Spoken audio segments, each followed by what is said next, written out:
بسم اللہ الرحمن الرحیم۔ گمنام ہیرو کے معزز ناظرین السلام علیکم۔ دوستو لائک ضرور کر دیا کریں، شکریہ۔ آئیے چلتے ہیں کہانی کی طرف۔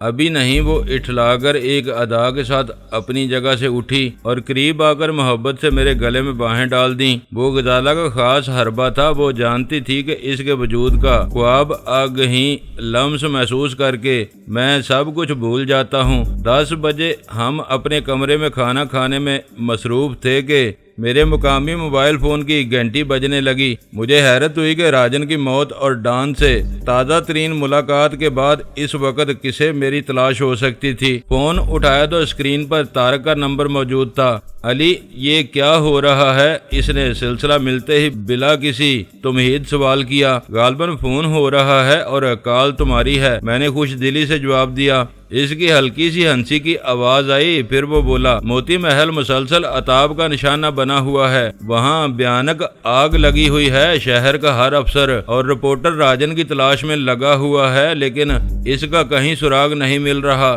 نہیں ملے گا، میں نے سنجیدگی سے اسے بتایا، وہ بھی اندر ہی ہے، ہلنے جلنے سے معذور، اسے اب ایک بھولا ہوا خواب سمجھ لو۔ تمہاری رفتار بہت تیز نہیں ہے؟ اس نے محتاط آواز میں پوچھا۔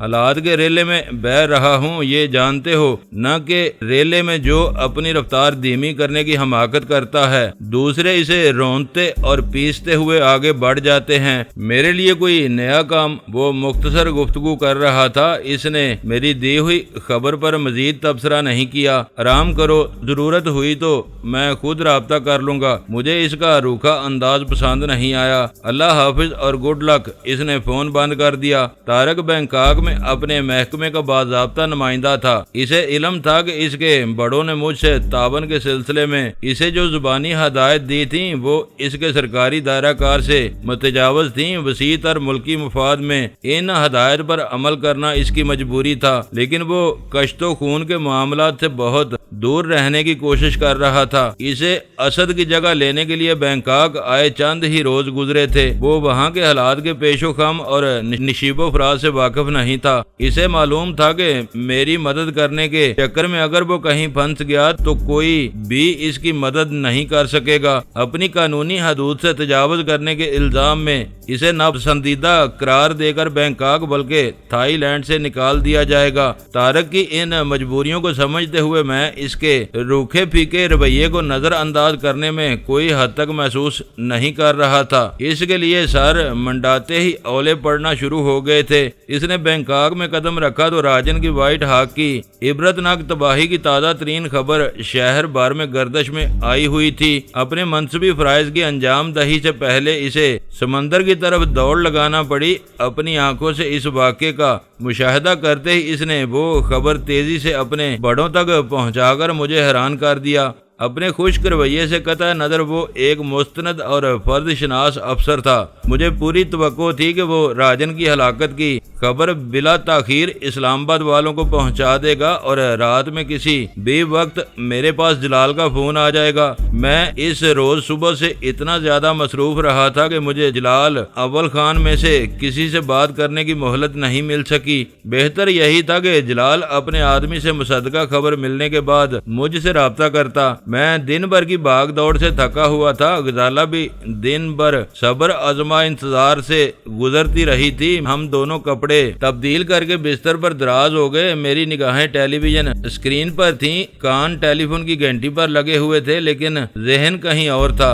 وقت رینگ رینگ کر گزرتا رہا۔ بستر پر کروٹیں بدلنے کے باوجود نیند کا دور دور تک پتہ نہیں تھا۔ بینکاک کا وقت کراچی اور اسلام آباد سے 2 گھنٹے آگے ہونے کی وجہ سے مجھے اندازہ تھا کہ جلال اپنے معمولات سے نمٹ کر فون کرے گا تو ہماری آدھی رات بیت چکی ہوگی۔ اس سے بات ہونے سے پہلے میری آنکھوں میں نیند کا اترنا محال تھا۔ 12 بجے کے قریب میرے کراچی والے موبائل فون کی گھنٹی بجی تو میرا ذہن جلال کی طرف گیا۔ میں نے اسکرین پر نمبر دیکھے بغیر کال سنی تو دوسرے سرے سے ویرا کی سنجیدہ آواز سن کر میں پریشان ہو گیا۔ علی، کیا تم اس وقت ہماری طرف آ سکتے ہو؟ ویرا نے تفکر امیز انداز میں وہ سوال کر کے مجھے سنگین اندیشوں میں مبتلا کر دیا۔ نہیں، یہ ناممکن ہے، میں نے رسانیت سے کہا۔ اس سے یہ طے ہو چکا تھا کہ بینکاک میں ہمیں ایک دوسرے سے دور رہنا تھا۔ ڈان سے آخری ملاقات میں ہونے والی پرپیچ گفتگو کے نتیجے میں وہ احتیاط اور زیادہ ضروری ہو چکی تھی۔ میں نے اپنی بات جاری رکھتے ہوئے اس سے پوچھا،